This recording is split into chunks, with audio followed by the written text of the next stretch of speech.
athletes stupid or clever? What's the best pint-sized pet? Will Pops talk about golf again? The guys cover all of these burning questions and talk about football shows, dew points, and the Duke boys being added again. All that and more this week on Just Press Play. Red wasp is excavate pregnant ladies and little kids better get the hell out of the way because I am running.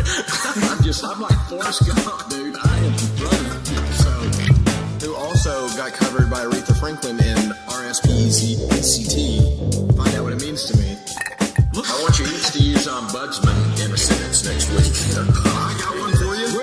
My name is Kevin, the official ombudsman of the Just Press Play podcast. You like apples? All right, we're back another week, and it's another week of the Just Press Play, and I just want the listeners out there to know, Dad's out here, Pop's just out here in pouring rain, dealing with the elements. You know, it's raining cats and dogs in Texarkana. It's thundering. You could go inside, Dad. You might want to record it indoors. But maybe I should do that. All right, I'm going to go out indoors. Give me a minute. I mean, we want to give the people what they want, and they need Pops just off the dome, and we got on, and as soon as we got on. And he does it best on the porch. And we heard it just thundering like crazy, and I was like, I don't know if my power's going to go out, but let's do it. It's Sunday night. So like you said, we want to give the people what they want, you know. I'm telling you. People need the show. We're not going to take a day off. So, except for like all those weeks that we have. Yeah, except for when one of us gets married. So we got some fun stuff this week. Some stuff happened on a golf course I want to bring up to you guys. There's some football, of course. I'm sure we might touch on a little football. We get to talk about golf on the podcast this week? That's a treat. And it's another week of I think every single Sunday there's a new reason for me to say, football's here, baby. Football's back. Even though like we've already said it once, but then I'm like, oh yeah, here it is. Absolutely. And then there's a Jon Gruden quote that I just have to share with LJ that we'll get to here in a little bit. So there's a lot of good stuff, but let's go ahead and jump into it. Can we have a weekly segment of Gruden quotes? Just like just Gruden every said week. this today? Yeah. Can you watch all of Gruden's press conferences after every game and then just come back to me with the best quote from that press conference? I love hearing it. There's enough. There's enough that comes from Gruden. We probably could. We honestly could come up with a Gruden segment every week. But oh man, 10 more years. Just with Gruden, they won't pay Khalil Mack, but they give Gruden $100 million and he just makes a fool out of himself. I don't understand. Anyway, let's get to. I want to go ahead and jump into the best and worst of the week, and I'm going to start, guys. I got my best of the week. I heard this sound the other day, and it was just fun. I'll let you hear it. And it's a good sound. I heard the Monday Night Football. It was on Thursday night. They did the first one of the season on Thursday night. It was a preseason game. I think it was like the Redskins and Jets. But it was the first one. It was just awesome to hear. Football. It was awesome to hear the Monday night. I just heard it. Like my TV was on, and I was doing something in my room, and all of a sudden I heard that and I just like pump. But I got all pumped in my room, so I had to sit down on the couch and watch some preseason football. But it was also the first game to get to see the new Monday Night Football crew because as we said, as we talked, Gruden's not there anymore. Neither is Sean McDonough, and so the new crew is Joe Tessitore, our boy Jason Witten, longtime Cowboy, and Booger McFarland's out there on. I don't know if they know exactly what they're doing. Booger McFarland and Lisa Salters are both on the sidelines. I don't know if they quite know what they're doing with Booger. I really like Booger McFarland. I think he's good. I do too. I like old Booger. But he's doing this little thing where he's floating around the field, and it doesn't work all that well because you never know when he's jumping into the conversation, and I don't think they know when he's jumping in. But this is the time. It's preseason. They got to work out the second team offense. But I'm really pumped.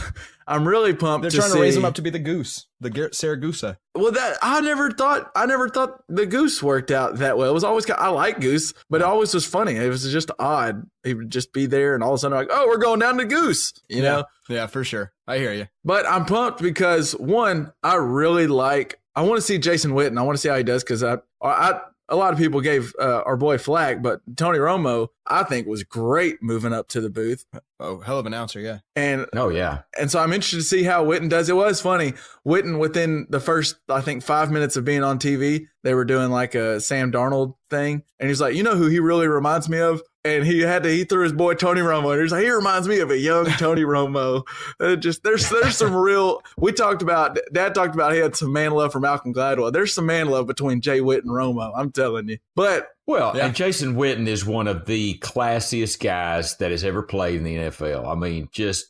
And you could tell. I think they really respected Romo. I mean, there's a lot of Romo haters out there. A lot of Cowboys fans that were Romo haters, and they need to just take a back seat. Well, I mean, I think one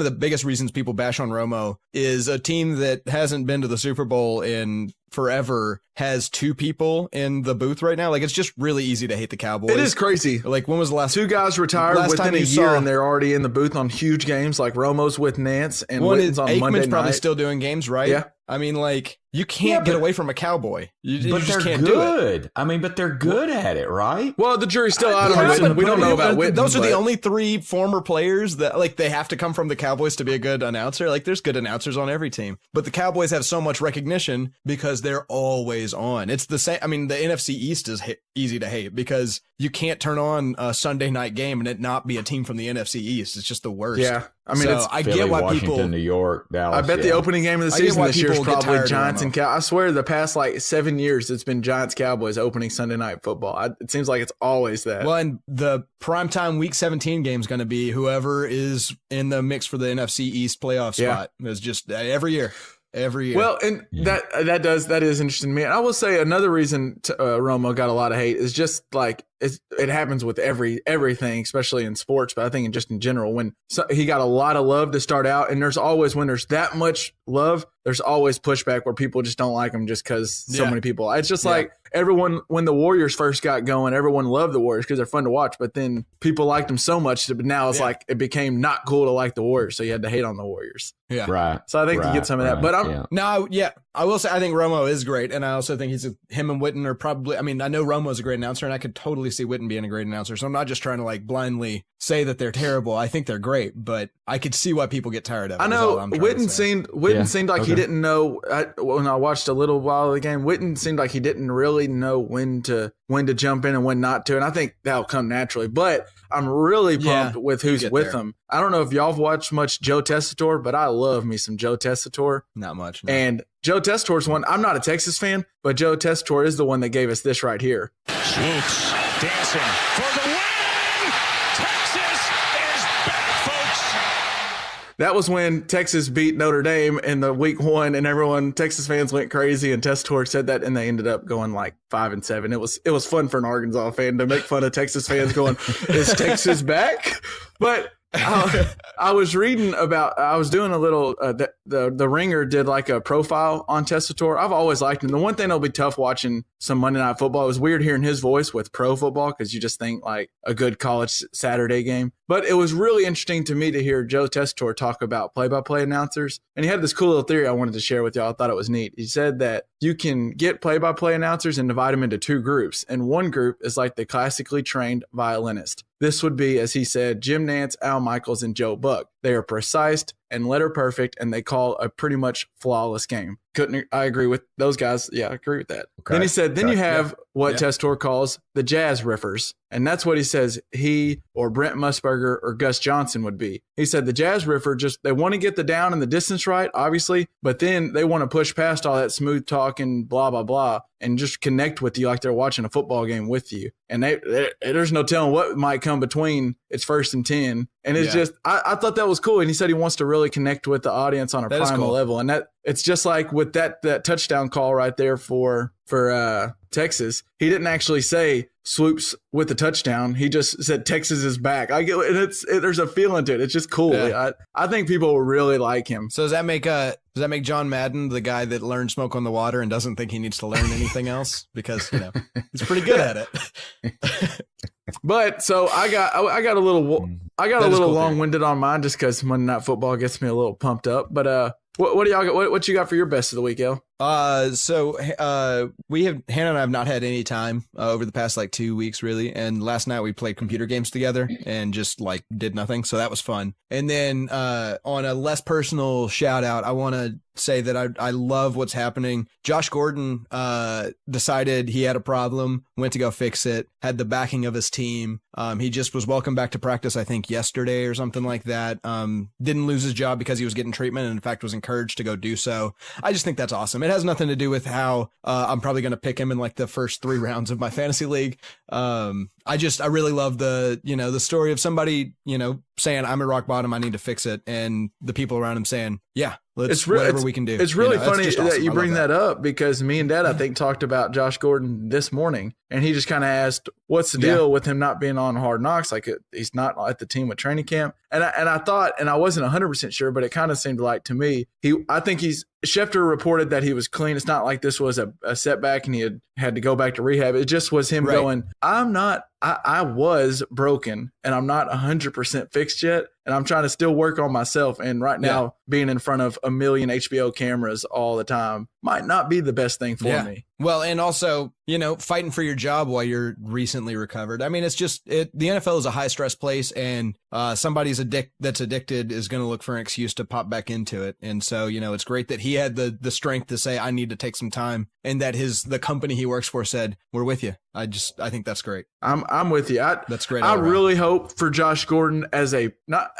want to see him on the football field again because my God, he was amazing that year. Right. The 1 year he played a full year, but I just want to see the guy get his life back together. It sounds like on a human level, it was screwed up. Root for that. Yeah. I mean, I just want to see him and it is cool to see an organization not just say, which probably the only reason they didn't cut him is because how talented he is. But it is cool to say, hey, let's try to make you better. And then maybe we'll work on football, but let's get you better first. And that is cool. I'm with you. Dad, what do you got for your best of the week?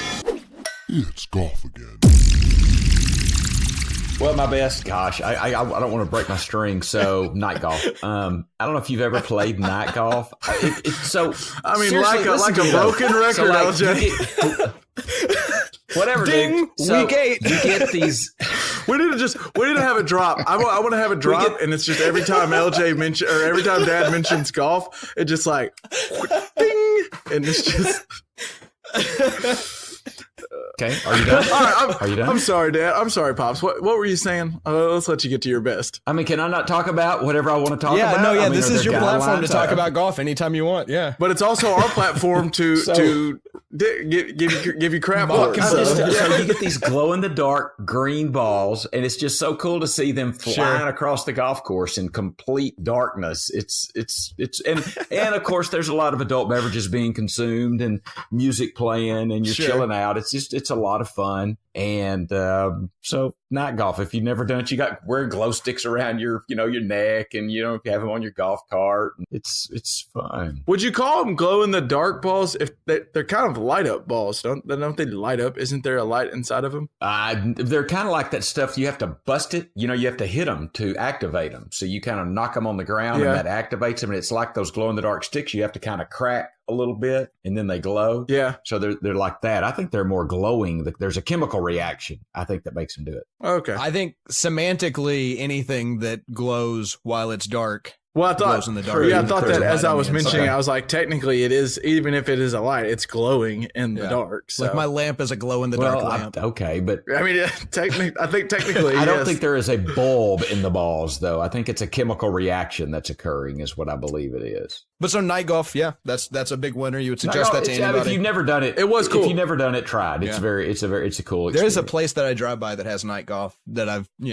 It was a really cool event that they put on, and it was fun. I had a great time. I will say, Tammy brought this up, LJ, and I thought you might find this funny. Think about the random squirrel in the tree over there at night sleeping at 10:30, and all of a sudden this green shining ball, they have no idea what it is, comes flying into the trees. I mean, they just think this has got to be the end, right? The text UFO. Predicted this day would come. All right, well, so now let's go on to our worst. LJ, well, I'll go ahead and let you go. What do you got for the worst? I mean, traffic. I'm just sick and tired of traffic. Like this week, I've had to drive out to Arlington Heights, which is like a good 50-minute drive away from me. But I've also had to drop Hannah off at work, which is also about a half an hour away. And then I have to come home. And so like just driving around with terrible drivers, like this one taxi driver decided to pull out. I had nobody behind me and I was going down the road at I think like 45 miles an hour. And this taxi driver pulls out right in front of me and then turns into the next parking lot. Like they could have waited 10 seconds longer, but instead I had to drop down to 20 miles an hour on a 45 mile an hour road.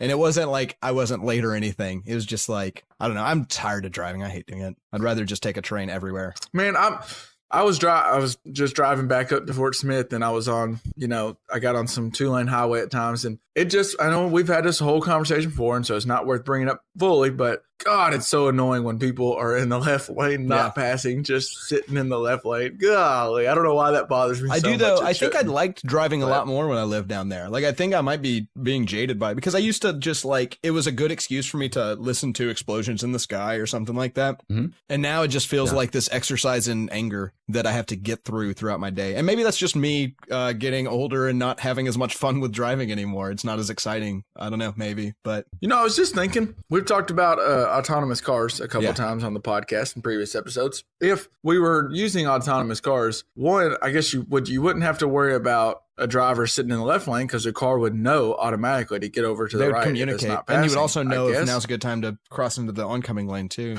But my question is, would your car speed? Like, if they make autonomous cars, would they just make it to where if it knows it's 65, it goes 65, no faster, no slower? I think so. I think that's the case now. I think the question that we'd have to ask ourselves, like the 10 years following the rise of autonomous cars, is why the speed limits exist. And if it's for, human reaction times, like I assume it is, then, we could probably, then it's not necessary at the very least, like raise them up to a non-arbitrary number. But then I know that some speed limits are set at a certain, mileage, because on a lot of cars that gets good gas mileage. So or at least that's what they push through the legislation. So you can be as efficient driving as fast as you can or whatever. So it just depends on, what the reason for speed limits are. And if it's for safety, then if it's just a driverless road altogether, then who cares what the speed limit is? But if it's for the environment, then I can totally see, we finding the optimal number. The most efficient thing to drive an engine out. Dad, what do you got for your worst this week, Dad? Well, my worst was, it was hot this weekend, and it was one of those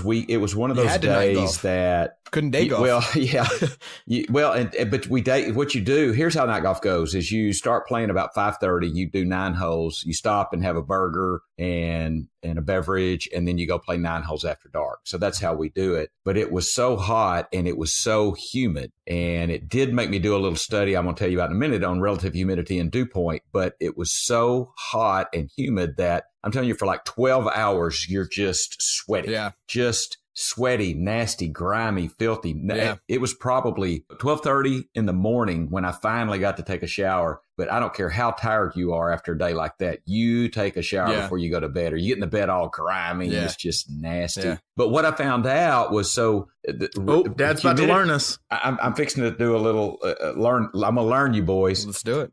Humidity is given in relative humidity. So relative humidity is the humidity that it is relative to the humidity it could be. But basically, the humidity that it could be is the dew point. The dew point, and this is my understanding, is at what temperature would dew form or would condensation form on grass petals, or you don't call a grass a petal. What do you call it? A grass blade. A blade of grass, right? Or your window or whatever. So when it's really humid and oppressively humid is when the dew point, the point at which droplets of water will condense and form on a blade of grass, etc., is close to the temperature of the air. That's when the air is that you can wear. You'll hear them say air you can wear. It's just so thick you could slice through it. Real heavy, thick air. The humidity is so thick that it could form droplets of water on the buildings or grass or flowers or whatever. So if the dew point, if the dew point is 60 degrees and it's 65 degrees degrees outside, then that would be a really high humidity day. It would be a high humidity day, and it might be a day still. Even then, although 65 is a relatively comfortable temperature, you might go outside and you'd realize you would sweat more because that sweat can't dry. It's not going to evaporate because there's so much moisture in the air. But when it's really bad is when, say, it's 90 degrees and the dew point is 79 degrees.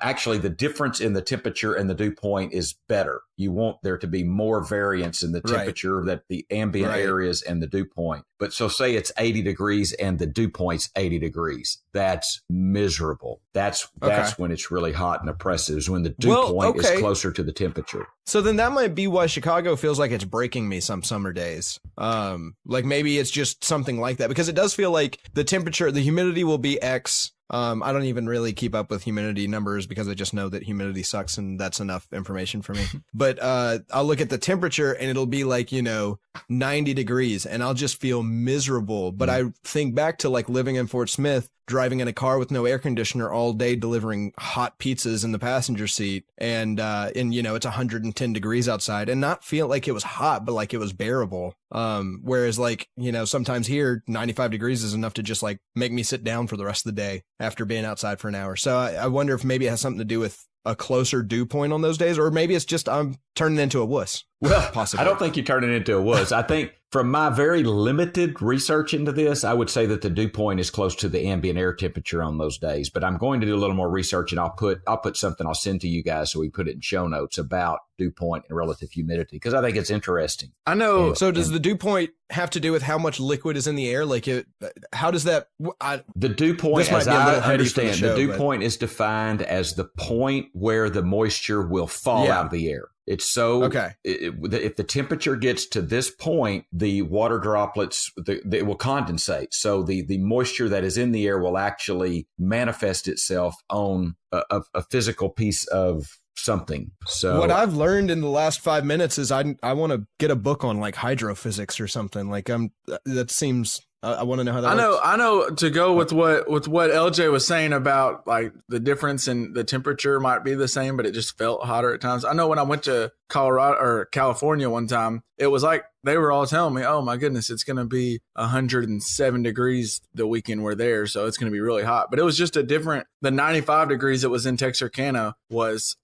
unbearably hot. But then that 100 degrees air just wasn't too bad. It was just the air was different or something. It wasn't near as unbearable as it's dry. Yeah. They were talking. Okay. So I think part of it too is like in the South, you guys are like constantly, you have an awful summer every year. So you have solid air conditioning everywhere you go, and it's already on by the time, even the late fall months come around, you're kicking that air conditioner on. So like you get relief from that. Like I was listening to a podcast, they were talking about the temperature in England, and every year they're like, oh man, this week has just been, or these 3 months have just been unbearably hot this year. We've had the worst hot streak ever. And this guy who's from America says, no, this is summer. This is just the way that it works. But since they kind of pretend like summer doesn't exist for them, they don't have the same amenities that he's used to in South Carolina. So like their, 89 degree summers are a lot less bearable for him because, the only place he gets relief is like in his car. He goes into a shop, no air conditioning. He goes into a friend's house, no air conditioning. And so like he never can find relief. And so maybe that's something about it too, is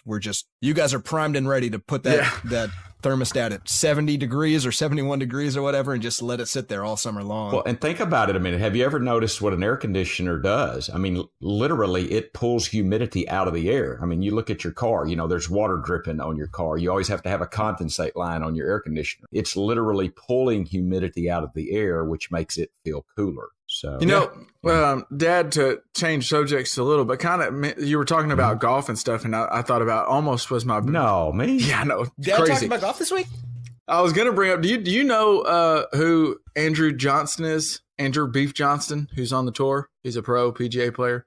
No, I'm sorry. Not only does he have the best nickname, his nickname's Beef, and with awesome. that being, That's a great golfer. With that being his nickname, he's also, I'm pretty sure he's sponsored by Arby's, and he's the man that carried a bacon and cheddar towel while he was at the U.S. Open. It was like a Arby's thing, and his towel was a bacon and cheddar sign. I'm guessing he's a portly fella, or is he like real slim vegetarianism? He's not like huge, but he's a little round, and he has an awesome beard. But what I was going to mention mention is this weekend he was hitting out of the hazard at Nordia Masters. I don't really know where that is, but he got some mud on his pants and he needed to change pants. And his caddy just right there in front of God and everybody, his caddy handed him another pair of pants, and he just dropped trowel and put on his new pair of pants and just got down in his skimpies and changed in front of everybody. It was just hilarious. And like the gallery loved it. They started going crazy for him. I just thought it was funny. Yeah. Yeah. I'm looking at a picture of him. He's a touch portly. Got that big old beard. Yeah. He's an interesting looking dude. I'll put the video in the show notes, but it was just Johnston. Yeah. He seems like a cool guy. I think he's funny, but, I'll go on to, so what I want to do for my worst of this week is, I haven't watched much Big Three. I know y'all don't probably keep up with much Big Three either, but Steven Jackson, the player, he used to play for the Warriors for a little while, Spurs at times. He works at ESPN.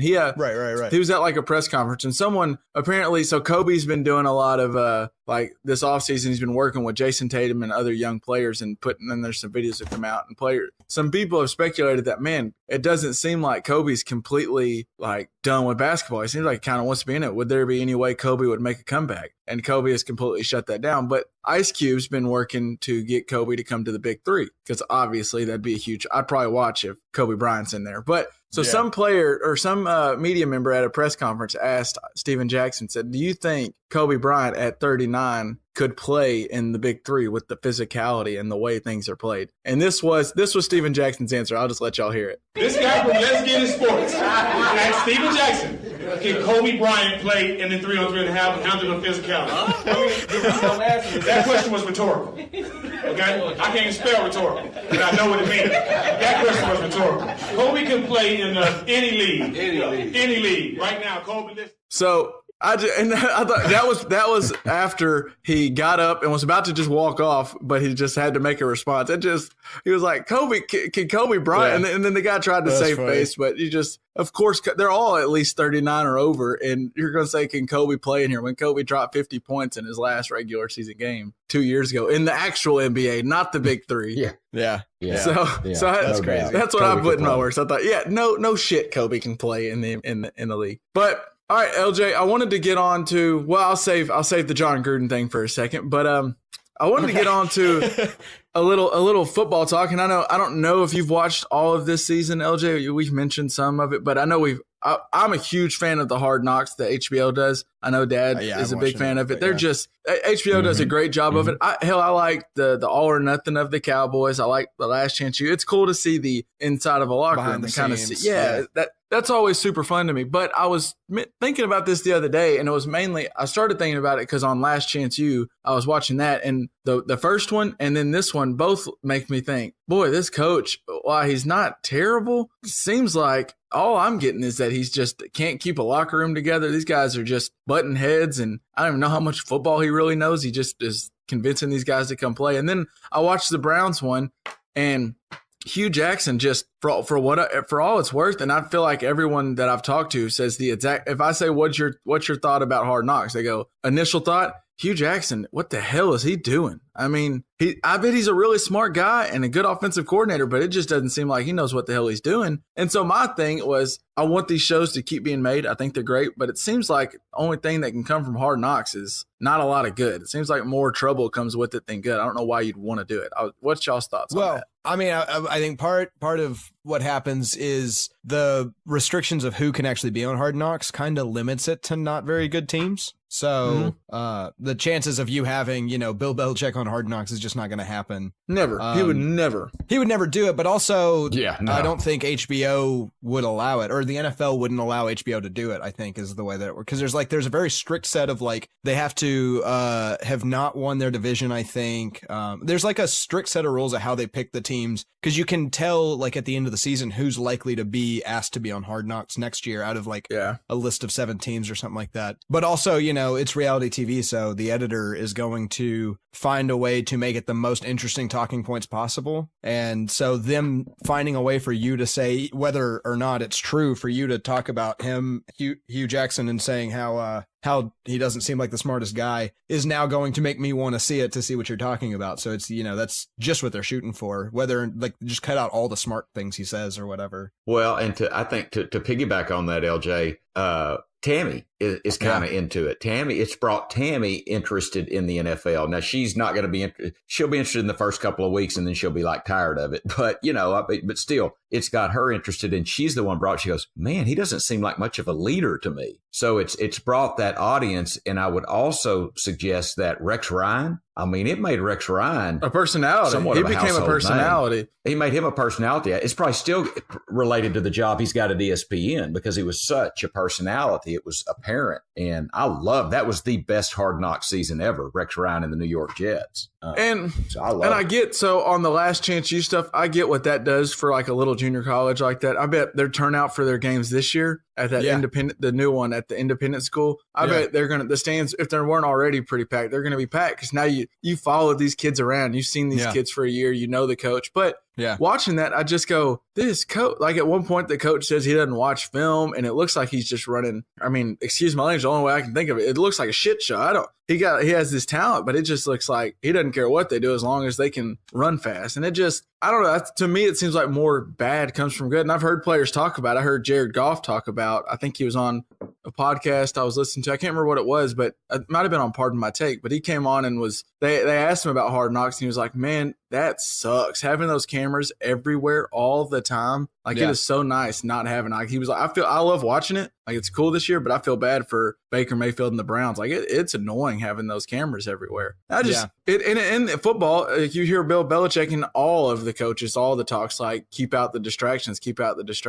And all Hard Knocks is cameras everywhere distracting you. It's a huge distraction. I can't imagine a team or a coach that would welcome that distraction. I think that's probably a sign of a bad coach or a coach that doesn't have enough power to turn that down. Like the owner has more power. Because I could see why an owner would take that offer. I could see why Jerry Jones wants All or Nothing made, but I can't see why Jason Garrett would want it. And so that kind of shows you who really has power in that conversation. Because that too, on that show too, I left going, Jason Garrett is kind of what I thought he was. I was like Denny Green, rest in peace. I was like, he is who we thought he was. But so speaking of causing distractions, I'm sure you've seen it by now, but Jalen Ramsey made a little bit of a few waves on apparently now he's a quarterback scout, and recently for a GQ article, they asked him about different quarterbacks, and I'll just run through a few things. It was almost like they were doing word association, and he had like these like 3 to 5 word sentences that he would put out for each one. Yeah. And they were like Eli Manning, and he said, I won't say he's good. Odell's good. And then they said Josh Allen, and he said, I think Josh Allen is trash. That was a dumb pick. I don't care what nobody says. He's trash. It'll show. And then like Stafford, he said he's straight. Matt Ryan. So they asked him about Matt Ryan, and he said, who? Like he doesn't know. Give me a damn break. He was the MVP 2 years ago. Now you're just trolling. Well, and he did say that he thinks Deshaun Watson will be an MVP in a few years. He said Mariota's good. He said Aaron Rodgers and Tom Brady. Here's what he said about them. He said he doesn't suck. That's what he said about both of them. I think you could say a little more about it, but I was going to ask y'all. So one, well, if you're the Jaguars, do you like this? Do you like the guy being this way, or what are your thoughts on it? Who are you on the Jaguars? Are you asking as a coach or as a front office somebody? Just well, probably coach. You definitely don't like it. As a coach, yeah, it's like why are you just starting shit? Yeah, don't feed the fire, especially Tom Brady. But anybody really, like just play your football. But if you're selling tickets, man, or if you're in advertising or something like that, like I'm gonna see how he does against these quarterbacks. I'm definitely gonna pay more attention. Right. Mm-hmm. I think that there are a lot of people that say you're a teammate. Do you like it? Oh, I want a teammate. It's kind of him being. That's who Ramsey is, you know. Yeah, I want that. I want that as a teammate. I think as a coach, I think I don't, but as a teammate, I think I do because that's so not me. Well, I'd be like, back it up, brother. Say whatever you want to say, but back it up. Well, what I think it does though is like, so say, I don't know how the season rolls around, but say they're playing the Bills in week 14. The Bills are, because they're the Bills, they're like 3-11 or something out of contention. Sure. But you have Josh Allen in there, and maybe Josh Allen and that teammate there. Yeah, true. They've become like close with Josh Allen, and they really like him. They're teammates, but so they really have nothing to play for, and you might would have mailed it in, but now you're like, oh hell, we got Jalen Ramsey and the Jaguars. Let's go win this for our boy Josh Allen. And now they're just playing harder when you might could have got. Why put that target on your team's back if it doesn't have to be there? You know, just beat them. Because we're talking about Jalen Ramsey right now. That's why you do it. Now everybody knows who he is. He was just kind of on the periphery, and now he's out there. So if he backs it up, he's really going to make a name for himself. Maybe he becomes the next Darrelle Revis. I think another thing, too, is I think the reason trash talk works is because when somebody is full tilt, I need to take this guy out, you tend to make less, you tend to think less and make more mistakes. And so, the great ones are the ones that can just tune out the trash talk or use the trash talk, but most of them overuse it and get overhyped for it, and they overextend on plays where they shouldn't, and maybe take a shot to the ribs that they shouldn't have had taken in the middle of the second quarter just to show Jalen Ramsey what's what or whatever. And so, trash talk works for a reason, and a weaker team will be embarrassed if they don't take heed to that, I think. It seems like, and for the most part, people love it. It's like other fans, not necessarily even Jaguar fans, just NFL fans are like, "Oh, I love Jalen Ramsey.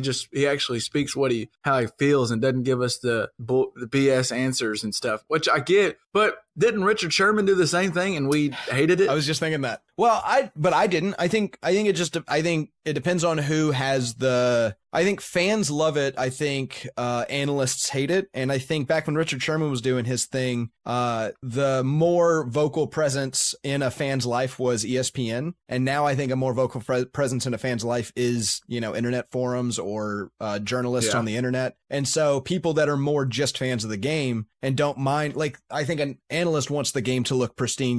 They want it to be physical chess. They want it to be this really special game. And I think a fan just wants it to be, a sport. They want it to be fun and exciting and jocular and whatnot. So I think that has a lot more to do. I think the people that liked this probably also liked Sherman back in the day, would be my guess. But we just didn't hear as much from him. So did Richard Sherman kind of pave the way for Jalen Ramsey to be Jalen Ramsey?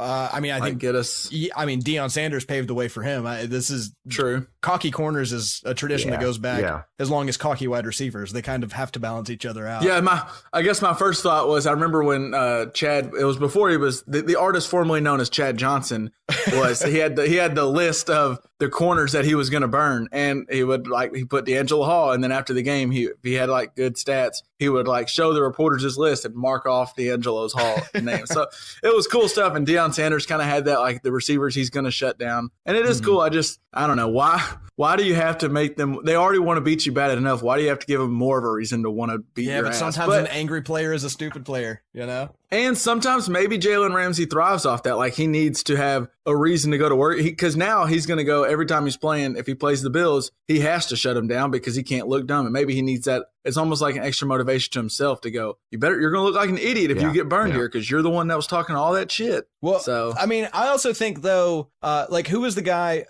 It's been my brain's dumb, but who was the guy that Odell Beckham Jr. speared in the head and they both got kicked out of the game? Josh Norman. Yeah, so Josh Norman. Okay, so Norman. One of the things that I always think about when I think about that series of plays or whatever is Josh Norman did his job perfectly, because his best case scenario is Odell Beckham doesn't catch another pass that game, and doesn't matter if he misses the rest of the game too. So it is successful to piss off the wide receiver to the point that they start doing stupid And he things. almost got Odell Beckham. Not only did he get him out of the game by just mentally, he didn't seem like he was into it. He's more worried about Josh Norman, but he also almost got Odell Beckham kicked out of the game, officially. They did, didn't they? Didn't they kick him both out of the game? I think they did. No, they somehow let them play, and I ended up losing my fantasy football playoff game because Odell Beckham caught a touchdown in the fourth quarter or something. No, I think but the first time I think that they did get kicked out of the game. I thought they ejected him. We may have to revisit it, but I thought he played the whole game and maybe got suspended the next game for week 17. And which either way, didn't matter because I already lost the championship or playoff game. So you think about Roger Goodell's not worried about my fantasy Crabtree game. as an example. Talib and Crabtree is two people that got taken out of a game because they got into a fight. And in a sense, that means that Talib did his job perfectly because, then you have your third guy against the Oakland third guy and you hope that you win that matchup. Yeah. And I guess it's a way of to piggyback on what you said. It's just getting in their head. Now I'm more worried about beating Jalen Ramsey instead of beating the Jaguars. And it's a team game at the end of the day. It's not about you. So I get you. I will, I'll tell you, since speaking of receivers and corners and stuff, I was reading an article about apparently, so the Raiders traded for Martavis Bryant, who used to be the Steelers wide receiver. He's been in a little bit of trouble, but recently he's been missing some practice because he's had some migraine issues. And so a reporter asked Jon Gruden after like practice one day, he said he wanted to know, like, hey, do y'all have a handle on Martavis Bryant and that and those migraine issues? And he compared Martavis Bryant to a white tiger. And the reporter was like, huh? He was like, you probably don't get that. So he said he would give he responded by saying, here's how he explained. He said, I don't know. I really don't. We're calling Martavis the white tiger. I used to go to Busch Gardens in Tampa. We called Joey Galloway the white tiger in Tampa. When you go to Busch Garden and they've got a white tiger, you go 12 or 13 times and the tiger's in his cage. But that white tiger came out today. Bryant came out. I don't know if you get that analogy, but sometimes you just got a white tiger. So we call Martavis the white tiger. It's late in the day. I got to go. That was all. Gruden is just, and then I can't do the Gruden voice like, man, I can't do the Gruden thing, but I can just imagine him. And what in the hell is Gruden's crazy? I think there's he's crazy. Something in his head that doesn't connect proper. I think I'm rooting for Gruden to last forever. You know what that reminds me of? One of my favorite coaches, and I would even call him a philosopher of all time, Herm Edwards. You know what he said? The best ability is availability. And it is. I mean, the best ability is availability. Play, ain't no good. Herm Edwards. So migraine, whatever. It's, Herm Edwards.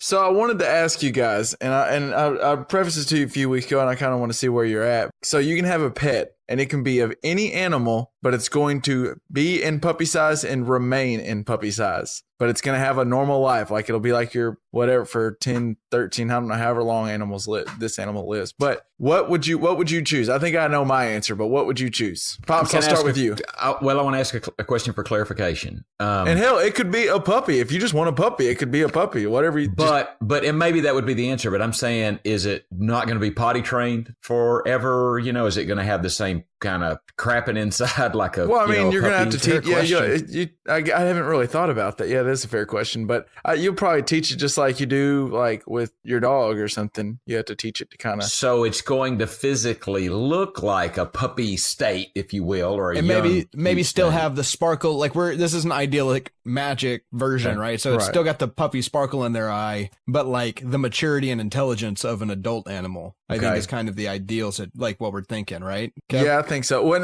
So part of my answer is also going to end up being I'm trying to take into consideration like the intelligence level of that I've read about this animal. So I think it'd just be cool to have this as a pet. But sure. So so we'll say yes. You may still have to kind of teach it potty train. It might crap on the carpet the first couple weeks or something, but you can teach it. But it will be able to be potty trained. Yes, and it will be. Okay. It'll just look youthful and puppyish, and I know we're using that as an overall term, but wow, what animal? I really did look at a lot. I looked at some animals to look, and potbelly pig has some interest to me. I will say that, but that's fair. I honestly think I'm sticking with a puppy, like a dog. Really? I love dogs. Yeah. I just really, I'm a dog person through and through. Yeah. I think we are, our people are, we dog people, but we dog people. So I'm going to stick with that. And, but I'd love to hear, particularly because you have one, Kev, but, and that may be in lieu a little bit because I know we just spent a weekend up at the river and, your dog, Buddy,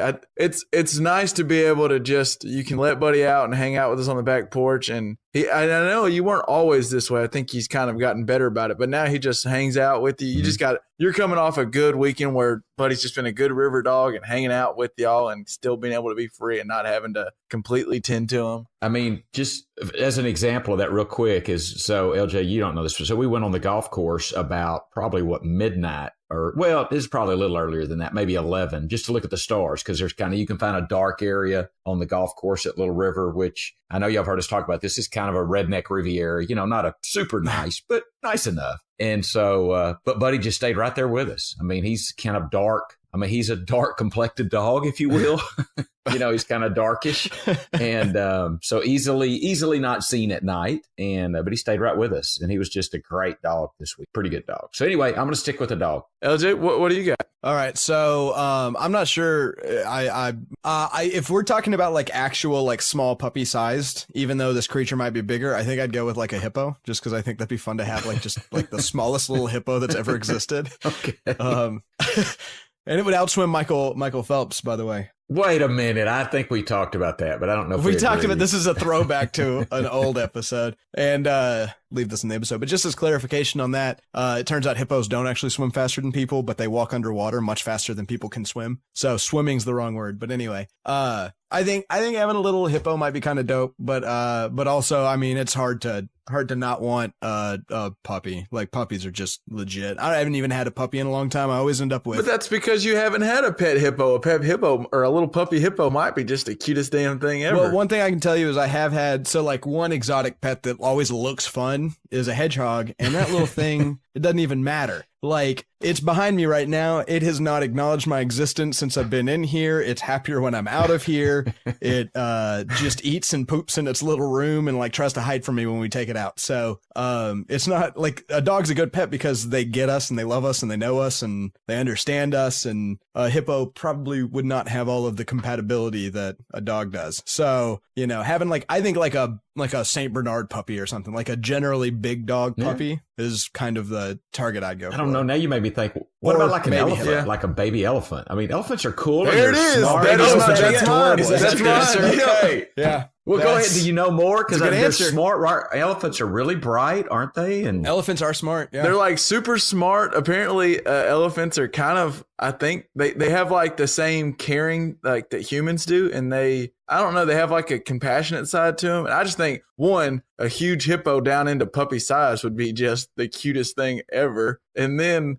I don't know, it would just be so cool to have a little puppy elephant. Well, okay, so let me throw something out that I know about elephants that might change your mind. Okay. Because I have a backup too. Baby elephants live off of their parents' shit. So basically, what you would have to feed it is pre-digested elephant food to keep your baby alive. But so this is our hypothetical world. So it's not like it's a puppy, but it ends up being, whatever many years old. So maybe it doesn't always have to. Maybe I have to like get it off the diet. I mean, well, so the problem with elephants is like the diet that they have, they don't digest very well. So they generally kind of go through it a second time to get the rest of the nutrients out of it. So maybe, if we had them as pets, we would have figured out, the elephant food that they eat or something like that, and it would have been a lot better. So yeah, in this idyllic world, maybe that's not such a big flaw. It would be adorable though. Is there other reasons, or is that the main reason that I might have to feed it? That's the one I can come up with off the top of my head. Hannah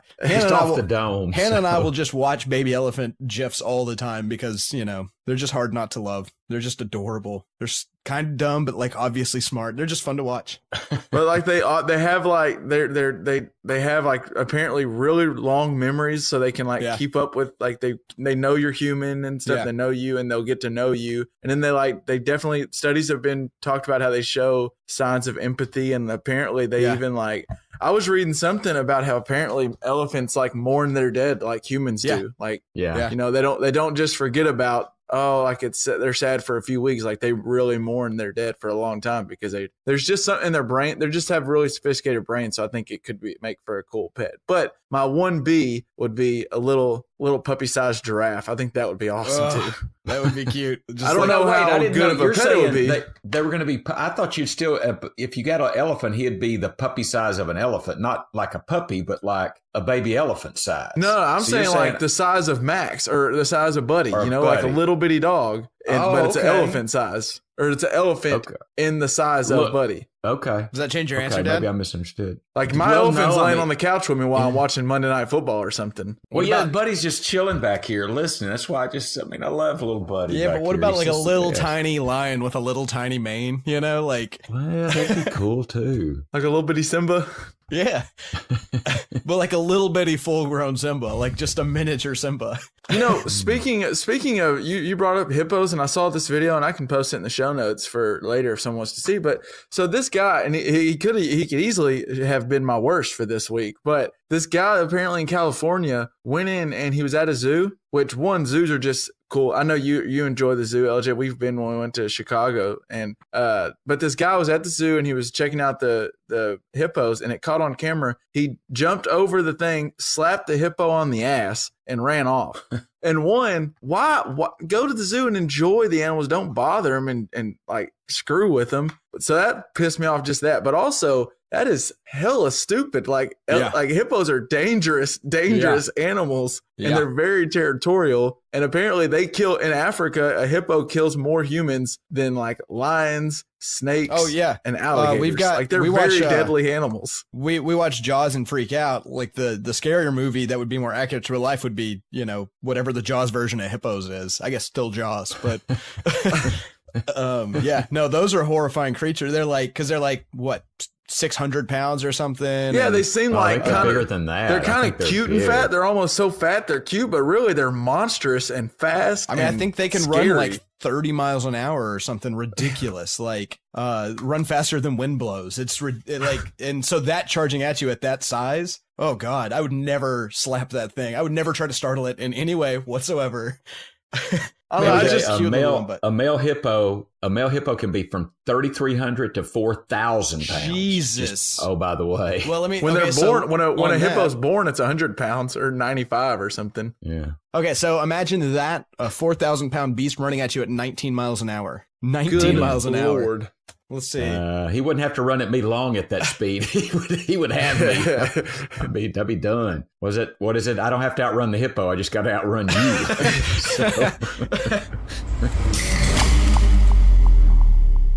Hey guys, I was just wondering, what's the most expensive thing you've ever like been in contact with, been around, and like how did it make you feel? Like, for example, one time I was in a jewelry store and they asked if I wanted to hold a ring that was worth $500,000, and I absolutely would never touch it because you just didn't want anything to do with it.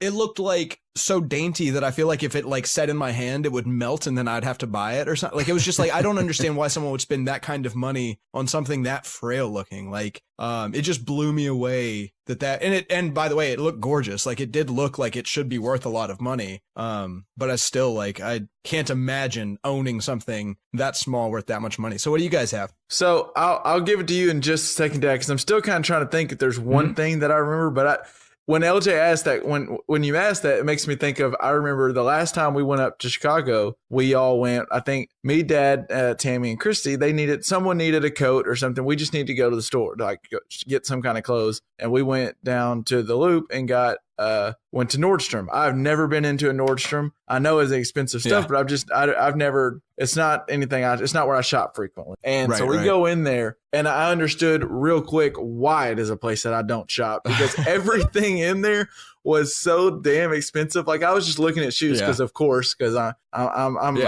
Dad's son. Yeah. Wish you had. So I went in there and started looking at shoes, and like some of the shoes I couldn't believe. Like, I tried on like a $1,200 pair of shoe and a $1,500 pair of shoe, and then I saw one that was like $3,500, and I wasn't even going. I'm with you. I didn't even want to try it on because I was like, I don't want to accidentally crease this thing or. Where would you wear shoes worth that much? Well, these were you ever on the carpet in your house? Those out?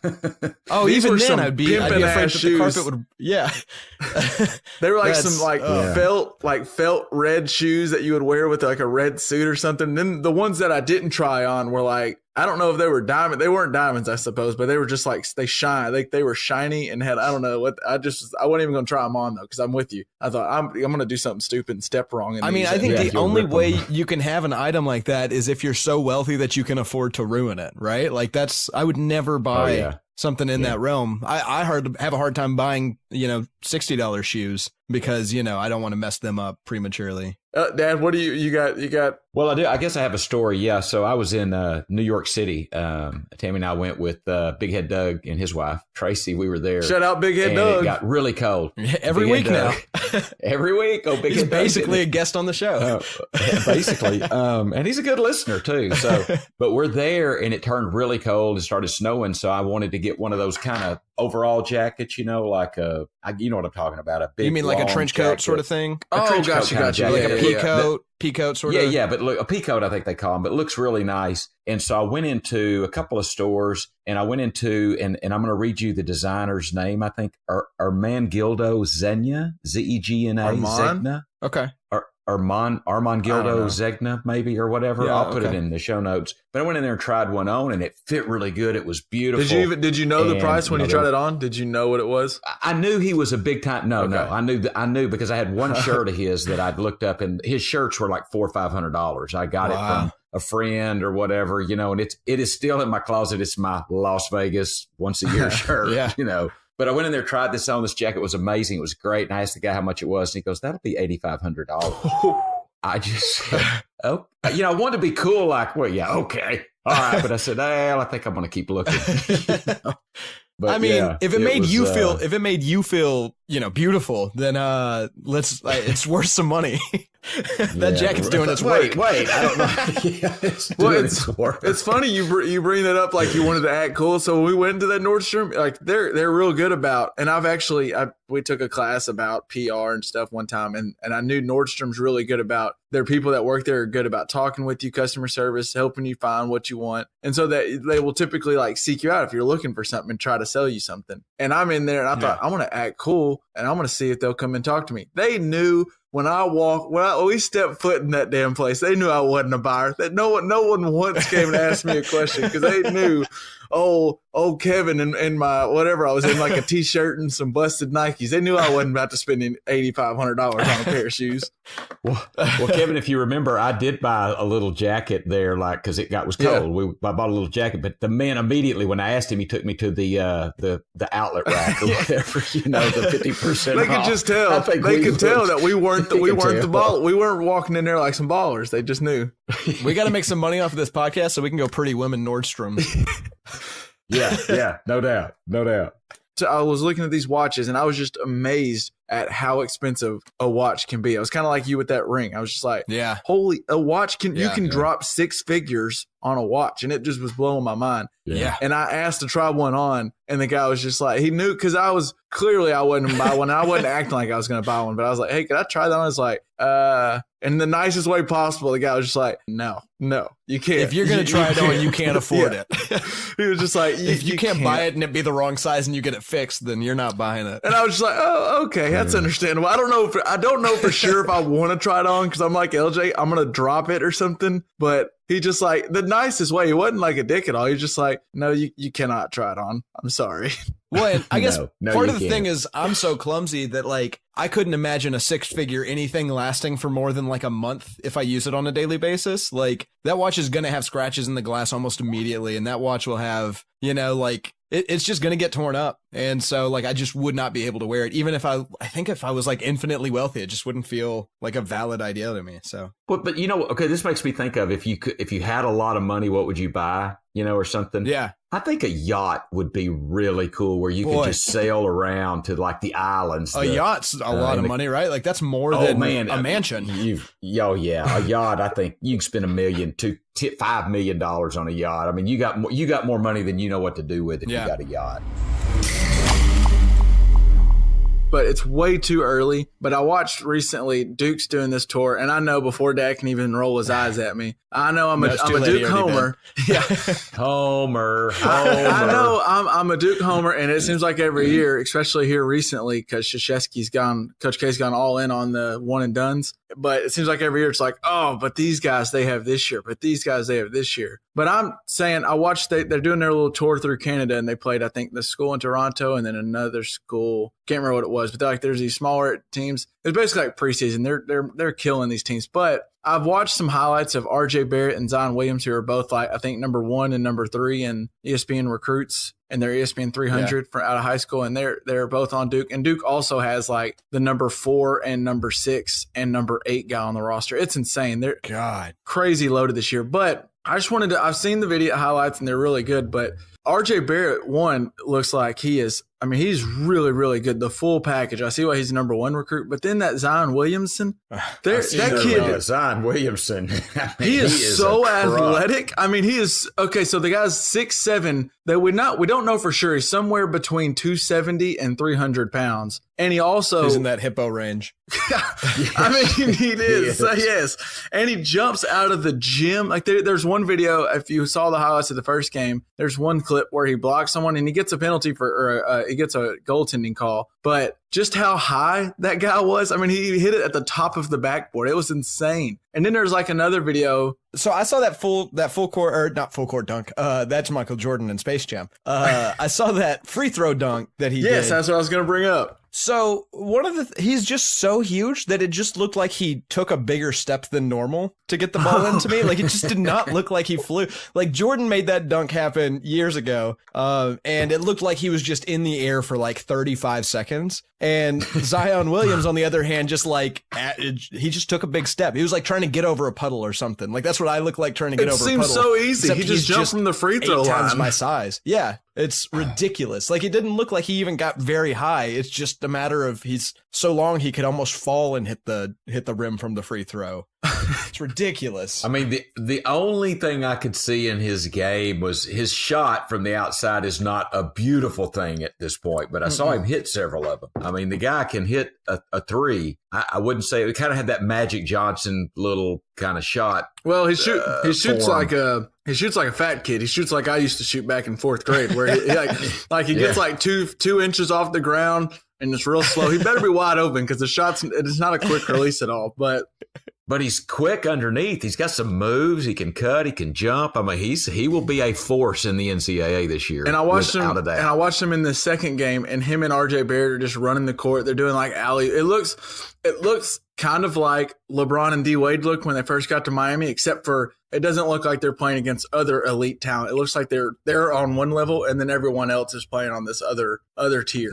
They're going to be fun to watch. What was wild to me is so people who say like, oh, some of the past players wouldn't have lasted in today's game because they're just so much more athletic, blah, blah, blah. Like, I think that gets blown a little out of proportion, but it is hard to. I think that might be fact. Well, but no, I do think it's fact. I don't think it necessarily means like, oh, Michael. I don't think that's the end all be all to Michael Jordan or LeBron's better than Michael or vice versa. But I will say that we're talking about when Michael did the dunk from the free throw line, that symbolized to us that is elite athleticism right there. That is amazing. That is the peak, the best player, most athletic guy we watch. That's what he can do, and that's what shows it to us. But then Zion Williamson is this 18-year-old who routinely, like LJ said, can, by jumping over a puddle, jumps from the free throw line and dunks.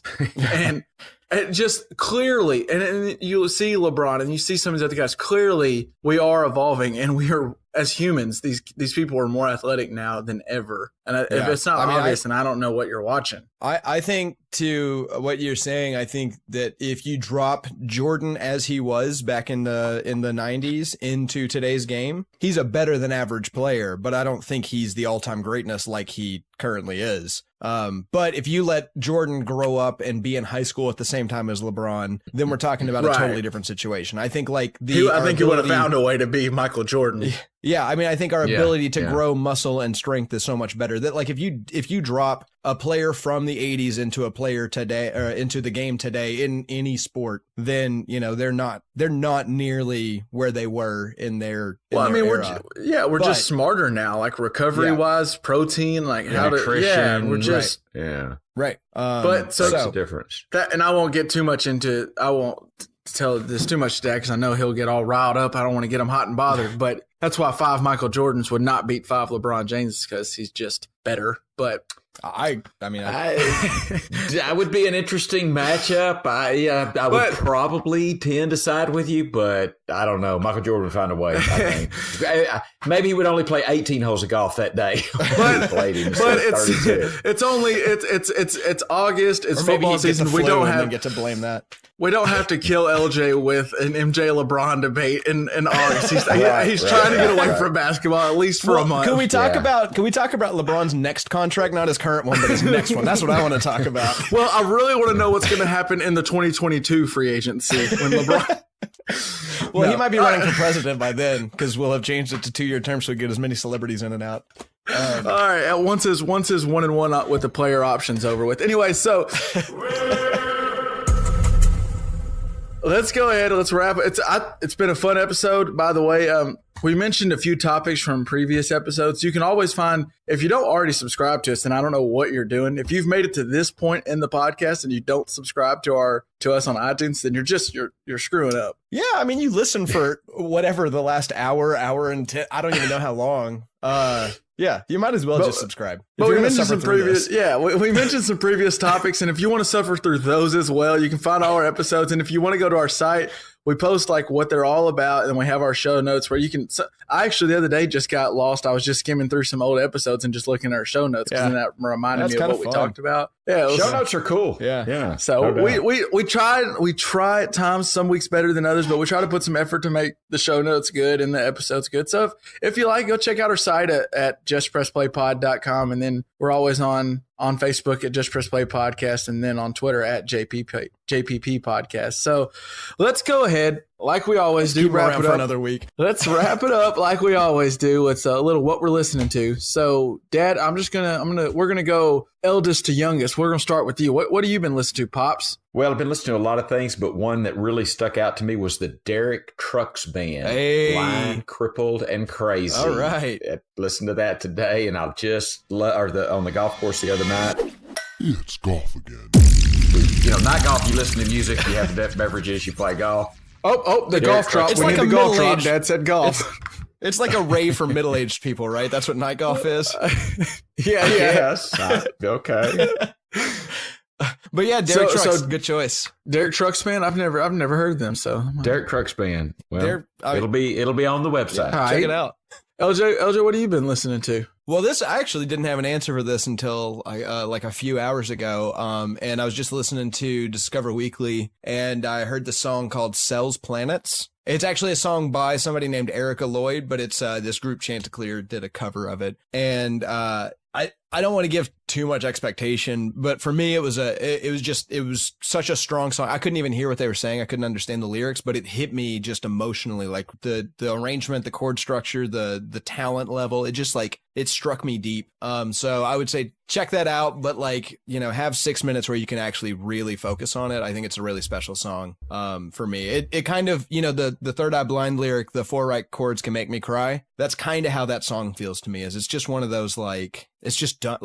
Once I looked up the lyrics, it was even more powerful. But before I did that, it was really strong to me. And maybe you'll listen to it and be like, well, that's just because LJ likes this kind of stuff or whatever. I don't know if it'll affect you guys as much, but I thought it was fantastic. I got you. Okay. I have been listening to, which I haven't done. Well, I've been, like Dad said, we've been out at the river, and it's just, for the most part, just been a playlist on shuffle. So I haven't listened to just one thing in general. But I have been listening to a little bit on my way up here. I read something cool about, you'll like this, LJ, but the guy you showed me, Vic Mensa, I think from Chicago, right? He's doing this real cool thing. He just started up for kids going back to school, where he's giving away shoes, and he's setting up these shops and just giving away a bunch of shoes, because these kids in some of these rundown areas, what they're wearing for shoes is ridiculous, what they're having to put on their feet. So it was really cool. I'll try to I'll find the article and put it in the show notes. It's just cool what he's doing, and it's cool when people give back to their communities and stuff. And Chicago, as you know, needs it in the worst way. So yeah. Well, so I mean, and Vic Mensa and Chance the Rapper are two shining lights in charity in the South Side of Chicago. If there were more people like those two, then the world would be a better place. 100%. But so when I saw that, I just thought, oh, that's cool, Vic Mensa. And I thought, I haven't listened to him in a while, so I just put on some old Vic Mensa that you first had showed me, and I was just kind of jamming to it. I like him. He's good. And then Andy's a good guy. What's your favorite Vic Mensa song?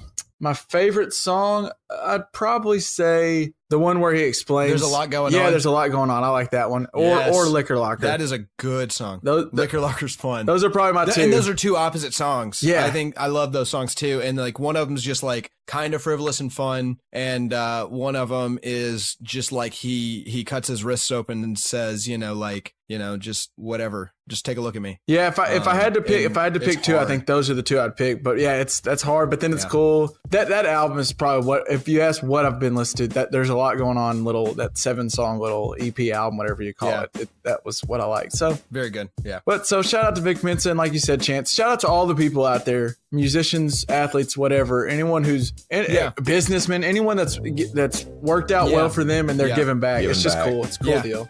Yeah, shout out to anybody that's given to charity. Shout out to good people, man. Yeah. Okay, I'm gonna turn my light on. Now it's starting to get dark, and it's just sitting in like a pitch ass black room. Pitch ass black. Pitch ass. Get back here with your pitch ass. Sit your bitch ass down. What y'all talking about? You and your bitch ass. Sit it down. I didn't say bitch ass. I said pitch ass dark. I know what you said, bitch ass. Well, I don't appreciate being called that term. Sitting in a bitch ass dark room. Bitch ass room. I'm telling you.